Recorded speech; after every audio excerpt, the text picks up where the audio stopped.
Clif Prowse and Derek Lee are two Canadian film fanatics who met in 8th grade. They instantly bonded over movies, which developed into a lifelong friendship. The two began watching numerous films, mostly either sci-fi or action. Then one summer, they discovered the 1995 action epic Desperado. For two action-obsessed teens, it was the greatest movie ever. Robert Rodriguez became their hero as well as their biggest influence. Not too long after that, the movie Waterworld was released and ended up being the most expensive movie of all time up to that point.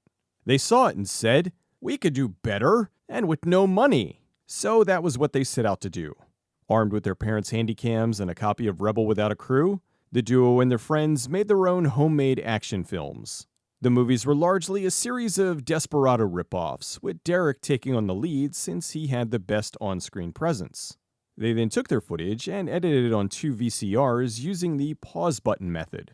As time went on, Clif and Derek got more serious about filmmaking, while their friends started losing interest. Even when the duo went to college, they continued making movies. That was when their friends decided to bail. They said, "You two are freaks, we don't want to do this anymore." So it all went back to just Clif and Derek. No matter, they'd continue on without them. After graduating college, they started looking at how to get into the industry. Lucky for them, there's a big film industry in Vancouver. Clif started working as a PA, as well as doing odd jobs on commercials and whatever he could do to get experience. They started learning more of the ins and outs of filmmaking and began to teach themselves how to properly edit. As time went on, they had enough experience under their belt, and they wanted to shoot their first full feature. Looking into how to fund their project, they thought they should apply for a Canadian filmmaking grant that would give them the capital they needed to make a proper film. Now they had to decide what genre they were going to make. Naturally, they wanted to make an action or a sci-fi movie. However, that presented a problem. Those movies required special effects, and if they got the grant money, it still wouldn't give them enough money to make the movie they envisioned. They then came to a conclusion that many do. They decided to look into horror. A major reason why so many filmmakers go with horror as their first feature is that there's a low barrier of entry. Horror has a built-in audience, and while it would require some special effects, it wouldn't be to the degree of something like an action or a sci-fi movie. Although this presented another problem. Neither of them were particularly big horror fans. Sure, they have horror movies that they enjoy, but in their hearts, they loved action and sci-fi. They decided to compromise. How about an action horror movie? It was now a little later into the 2000s, and thanks to the Blair Witch Project, the found footage phenomenon was taken off. They considered the pros and cons of taking it in that direction. Although what ultimately pushed them towards found footage were these alternate reality Powerade commercials. They thought if there were commercials that looked this real, they should be able to do something similar on a larger scale. Cloverfield was also a big inspiration. The trailer showed just enough to get you hooked. It was this man-on-the-street style that immediately appealed to them. They looked at it logically and decided that if they made this a found footage film, they'd be able to make it a lot closer to what they wanted. They began tossing ideas around and landed on their film's concept. Vampire documentary. Since they weren't super familiar with both found footage and horror, they started a crash course into found footage films, which led to a crash course in vampire films. While looking at vampire films, they noticed something. Almost all of them made vampirism look in some ways cool. So many vampire movies were cinematic and stylized. They wanted to present vampirism as just about the worst thing that could happen to a person. A curse rather than a gift. Their hook was going to be doing this in found footage, to make this all seem real. At this point, no one had done anything even remotely close.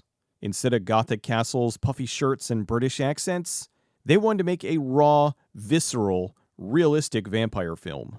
Doing this found footage would add an additional layer to that, making it appear like someone was documenting the horrible thing that was happening to them. Beyond that, to them, found footage made the idea more interesting.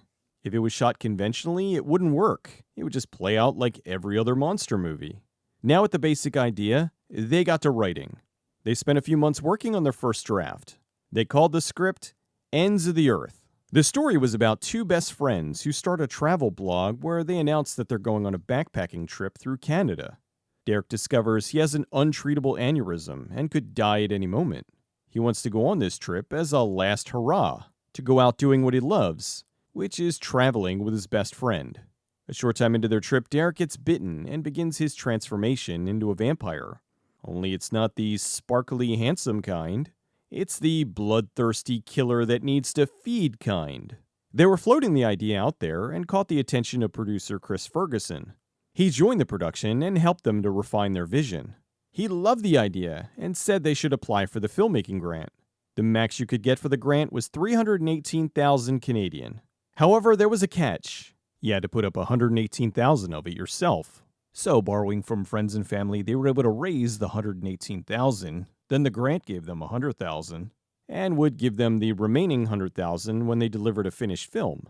They secured the grant in 2010 and moved forward with the production. They discussed casting and decided to play themselves. Why hire actors? Can't we just be in it? This would be a great way to help with the realism, plus it would save money. They had years of history between them, so they already had tons of chemistry. It would be easy to convince an audience that they were friends because they were. Another reason they did that was because they couldn't abuse actors like they could abuse themselves. They'd have to be considerate of actors, while if it was just them, they could beat themselves up like they did in their old action movies they made in school. However, that was just for the two leads. For most everyone else, they had to hire actors. Although in keeping with reality, they hired some friends and family members for small parts as themselves. Since this was going to be a lower budgeted film, they discussed ways to market it. They thought a good way to bring in audiences was by shooting some additional footage to present as a web series. They hoped the web series would go viral and would work as promotion for the movie. They had no plans at the time for distribution. The initial concept for the web series would have had this blog posting links to their Facebook, making it look like they were going on this trip. They'd present some selected footage online, like it was a regular travel blog, but then things would start to go sideways, and the movie would be the answer to what happened. Day 1, day 2, and so on until they decide that the shit hits the fan. Then the page would go radio silent for a few days. Then every so often they'd post some no-context clips, giving the illusion of mystery and having people asking what was going on. They wanted to distill this down to a series of hooks to get the potential audience's attention. Like how the Powerade commercials worked, they wanted to make their shorts work, making people question if this was real or not. Kind of like what happened with the Blair Witch Project back in the late 90s. Beyond that, there were more current examples. YouTube channels like Lonely Girl 15 and Marble Hornets that were doing this whole mysterious videos thing. This was something they were looking into before they had a producer. Now they had a clearer path to get the film into theaters. That made the self-promotion angle a moot point, and they dropped it. So it never made it much past the planning phase. The original idea for the story was very basic. They figured with the budget they had, they couldn't afford to go far. So they planned to shoot the movie as a backpacking adventure through Canada. The producer Chris convinced them that that was a terrible idea. He told them a better idea would be to shoot this overseas. Filming somewhere like Barcelona had $1 million worth of background for free. By changing the location, they could triple the value of the shoot. All it would cost them would be the travel fees. After location scouting, they decided to film mostly in the small harbor town of La Spezia, Italy. Filming started in February 2011 with a budget of a little over $200,000 Canadian. They spoke to the mayor of La Spezia, who gave them as much leeway as they needed for filming. He was able to block off streets and closed a parking lot where they could drive an ambulance around for hours. They said the mayor and the city workers were incredibly generous. They had no filming permits. They were just allowed to film and do as they wanted. Although some of the locals weren't happy about this, such as when they were shooting in alleyways at night. There was an old lady who cursed them out in Italian and dumped cold water on them for making so much noise and keeping her up. They understood she had every right to be mad. Since the cameras were often strapped to the leads, they ended up shooting some of the film themselves. However, they did have award-winning DP Norm Lee there to shoot the majority of the film. Oftentimes, it would look like they were strapping the camera onto themselves, when really they were passing it off to Norm. Although on occasion, like the parkour scenes, it was shot by a combination of people. Sometimes it was Derek, and other times it was either the cameraman or stunt person. The main stuntman was Brian Ho, who Derek called the better, cooler, and faster version of him. They said he ran like a gazelle, effortlessly and agile, which looked great on film. For many of the shots of Derek doing his superhuman stuff, they sped the film footage up. When Derek's running down the road, They not only sped the footage up, but they also had the mile markers placed in digitally to help with the illusion. This is a good example of CG done right, because if they didn't tell me, I wouldn't have known. Since they didn't have a ton of money for post work, they wanted to do as many of the visuals in camera as possible. Sure, there would be some little CG post things like wire removal, but not much beyond that. Although there was one subtle effect I'll touch on later. Anyway, there was a scene earlier on where Derek and Clif are arguing. Derek gets mad and punches a hole through the wall. They did this by creating a fake wall. The real wall is only about waist high. The team built the upper part out of a material that they assured Derek was light and fluffy and wouldn't hurt his delicate writer's hands at all. The material was this clay-like stuff. The first time they did it, Derek wasn't happy with his performance. They reset, and the second time wasn't any better. They asked to reset a third time, and the guy said it would be ready by the next morning, but it would still be wet. As such, it would be much heavier, and would probably hurt to punch. Derek punched through and got the shot. It did hurt, though. Towards the end, there was a shot where Derek confronts the vampire girl, and it was this gorgeous shot, showing the lights reflecting off the water with Notre Dame in the background. After they got the shot, the DP went back to talk to the directors. He told them he didn't think this was going to work. They looked at the footage and said it looked great. He said, "Yeah, that's the problem. It looks fantastic. It doesn't match the rest of the film." They thought about it and agreed. It was too cinematic and didn't match the real look of the rest of the movie. So they decided they had to go back and shoot a new segment. It felt weird to essentially lose a day's worth of work on their budget, but it was for the best. This was a pivotal moment in the film, and they didn't want to blow it this close to the end. So they shot a new confrontation, which matches the film better. A very bold decision in the writing was that they kill Clif. This was something that they decided early on, although they planned for it to be different in the movie. The idea was that part of the way through the film, Clif would disappear. Derek would say that it got too dangerous for him and that he left. Then at the end, the big reveal was that Derek killed Clif and he's been dead this whole time. They were going back and forth on it. Would they be able to hide him for that much of the film without the audience questioning it? They tried, but just couldn't make it work. So now, they show it when it happens, as opposed to revealing it later. The whole concept was showing that vampirism was bad, and they approached it as the worst thing that could happen to you. What could be worse than killing your best friend? The scene with Derek and the shotgun was difficult. Derek said this was the hardest thing he had to do in the movie. The night they were filming, it was freezing. It was so cold, and he had to do the shot with no shirt. He was shivering. He was supposed to sit in frame and put the shotgun in his mouth and blow his brains out. He already had the appliance on the back of his head, and the trigger for the shotgun was tied to the gat cannon behind him. So he had to sit down, pull the trigger, and slump over.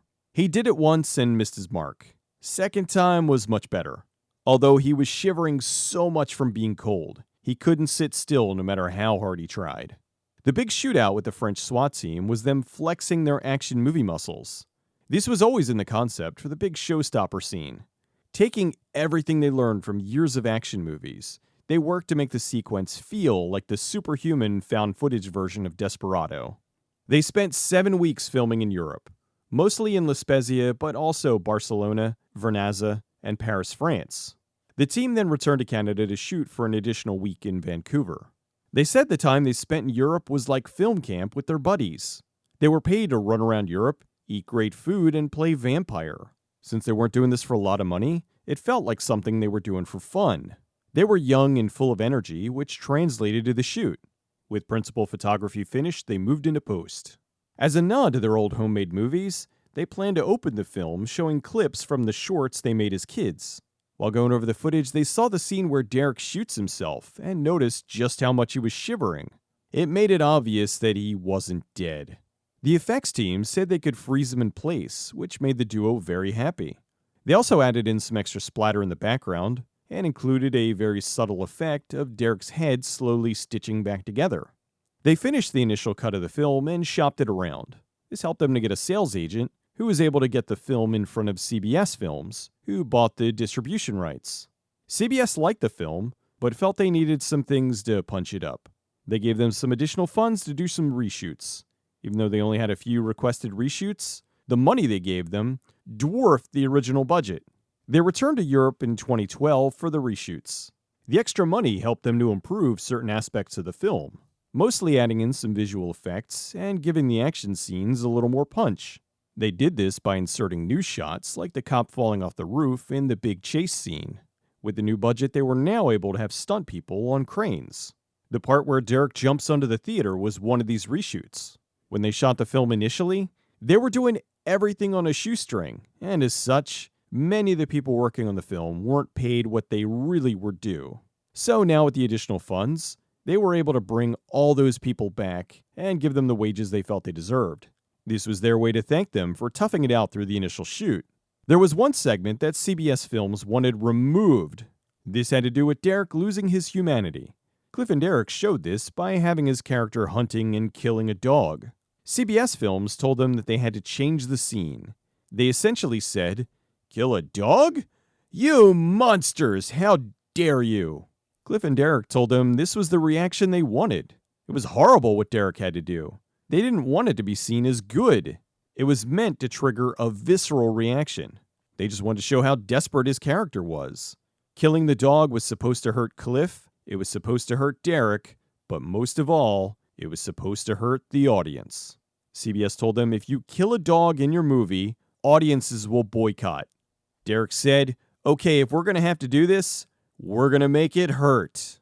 So they reshot the scene where instead of a dog, he kills a potbelly pig.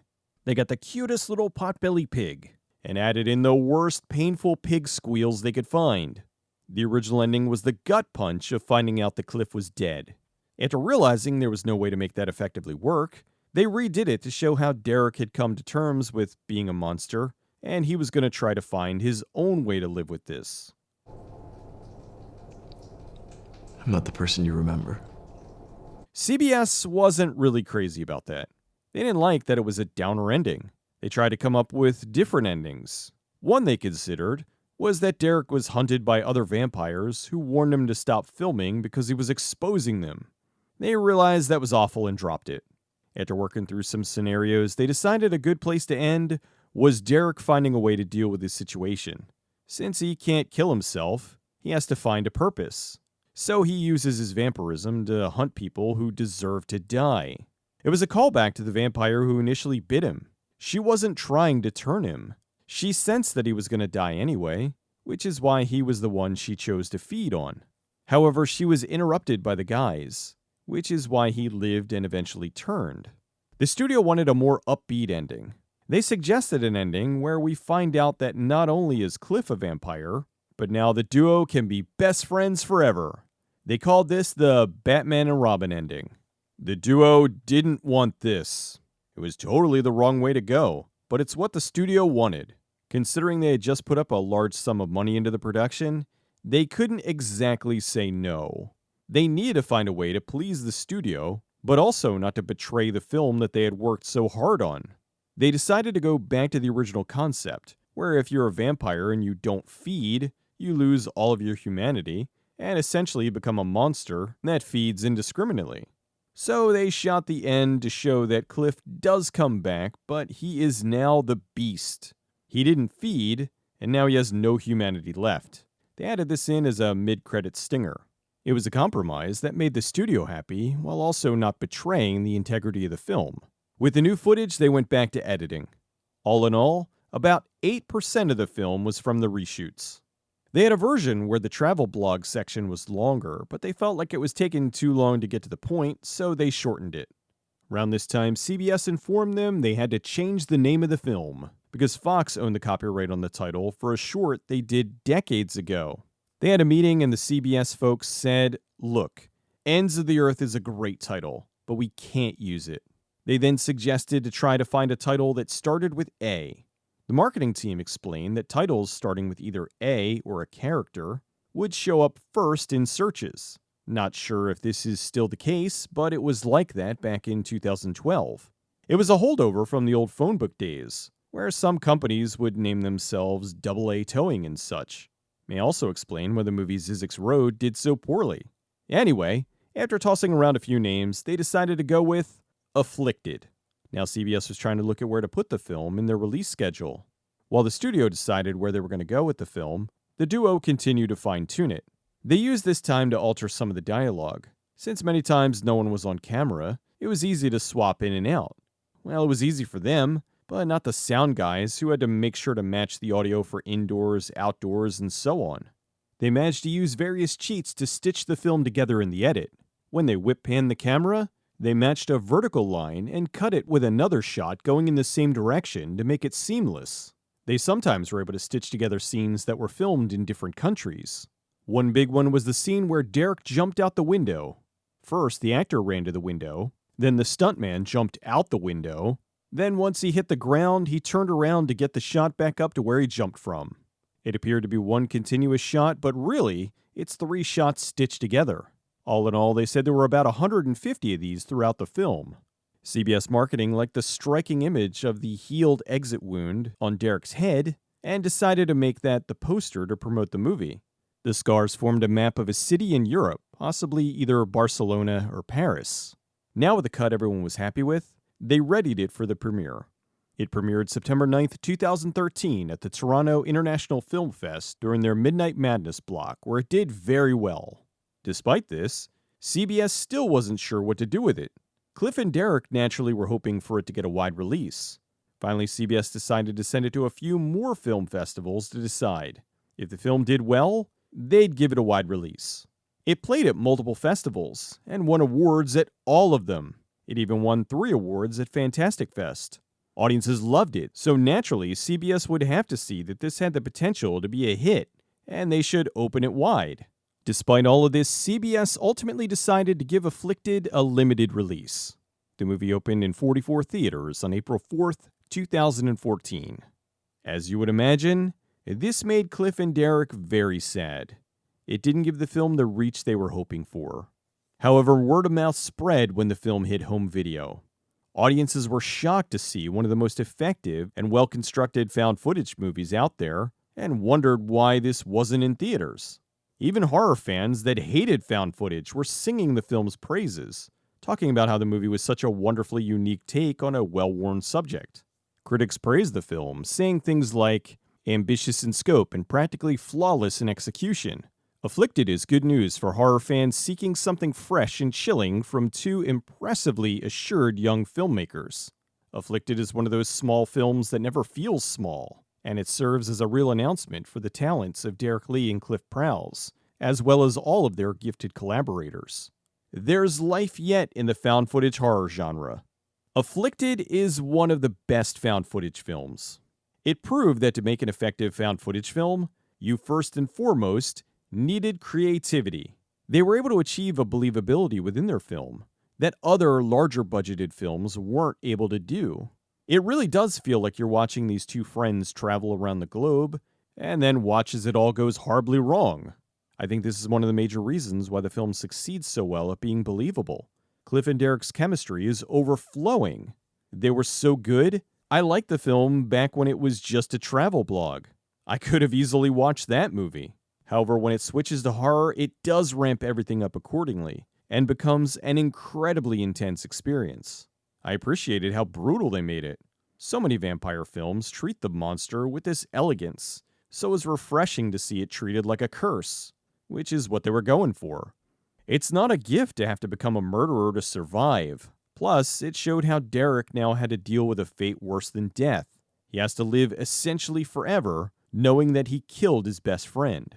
Afflicted shows you can do a lot with very little. While the movie sadly wasn't given the release it deserved, it's since found its audience, and that audience continues to grow. Thankfully, the 2 talented movie-loving friends are still living their dream of working in the film industry.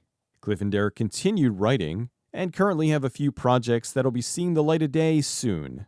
I'm hoping they get the chance to make a straight-up action film because I'm sure it'll be awesome. As for Afflicted, they did look at some possibilities. The duo are very anti-franchise, but still, they considered options if this was a hit.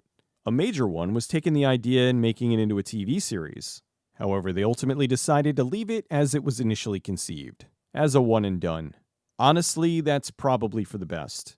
Instead of something spread thin across too many movies in a TV series, we have this excellent self-contained film. something that's an anomaly these days, kind of like a serious vampire documentary.